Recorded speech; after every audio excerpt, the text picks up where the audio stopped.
राम राम। जय श्री कृष्ण। इंसान जब दुनिया में आता है तो उसका जीवन, उसका मन, उसका शरीर बिल्कुल निर्मल और पवित्र होता है। और जन्म के समय सबका जीवन एक जैसा ही होता है। धीरे धीरे हम संसार के संपर्क में आते हैं और संसार की देखा देखी से अपने जीवन का परिवर्तन करने लग जाते हैं। मगर कभी कभी हमारा जीवन गलत आदतों की तरफ चला जाता है, गलत रास्तों की तरफ चला जाता है और फिर वो परिवर्तन जीवन भर हमारे लिए पीड़ादायी साबित हो जाता है। जीवन में परिवर्तन जरूरी है, मगर जब जीवन गलत रास्तों पर चला जाए तो समय रहते फिर से परिवर्तन करना भी जरूरी है।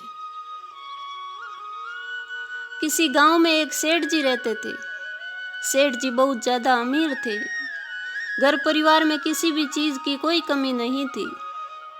सेठ जी के एक बेटा था जो बुरी संगत की वजह से गलत आदतों का शिकार हो गया और सेठ जी उसकी वजह से बहुत परेशान रहते थे। जब भी सेठ जी उसको गलत आदतें छोड़ने का बोलते तो एक ही जवाब मिलता था कि धीरे धीरे छोड़ दूंगा, इस महीने छोड़ दूंगा। कभी छोड़ने की तारीख बताता, कभी साल बताता, पर अपनी आदतें छोड़ने का बिल्कुल भी प्रयास नहीं करता था। और बेटे को उसकी गलत आदतों की वजह से बर्बाद होते देखकर सेठ जी बहुत ज़्यादा चिंतित रहने लग गए। उन्हीं दिनों उस गांव में एक महात्मा जी सत्संग करने के लिए पधारे थे। जब सेठ जी को महात्मा जी के ज्ञान और महानता का पता चला तो वे तुरंत महात्मा जी के पास पहुंचे और अपनी सारी समस्या बताई।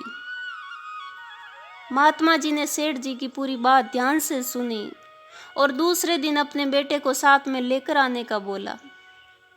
अगले दिन सुबह पिता और पुत्र दोनों ही महात्मा जी के पास पहुंचते हैं।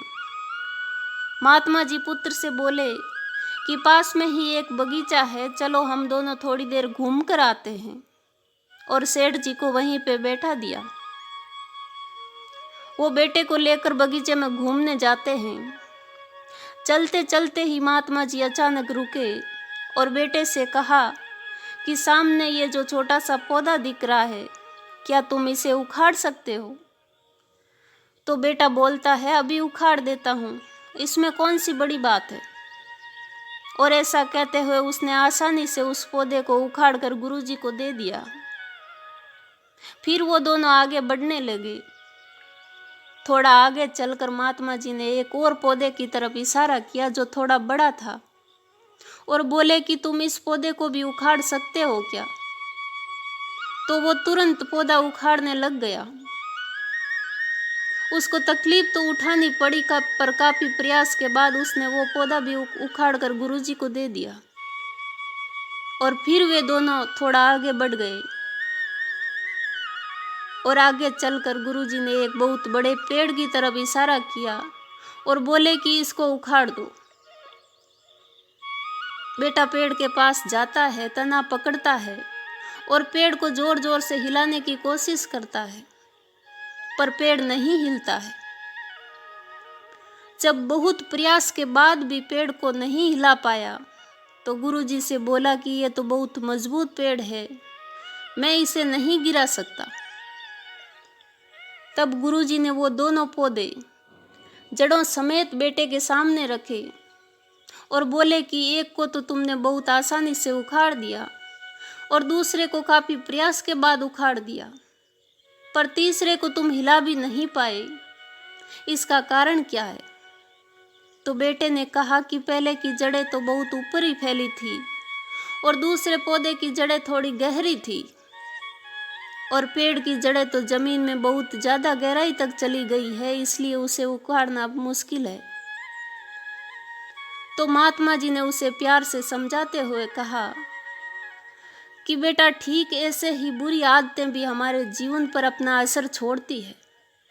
जब तक वे नई होती है तब तक उन्हें छोड़ना आसान होता है, पर जैसे जैसे पुरानी होती जाती है उनका असर भी ज्यादा गहरा होता जाता है और फिर उन आदतों को छोड़ना मुश्किल होता है।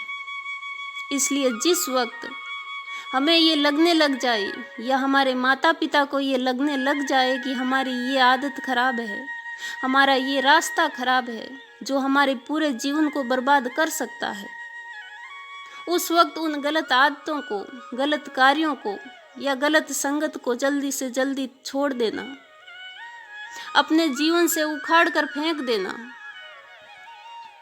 जो चीजें या जो व्यवहार, जो वाणी, जो सोच और जो कार्य हमारे जीवन का विनाश करे, उनसे हमेशा दूर रहो। जय श्री कृष्ण।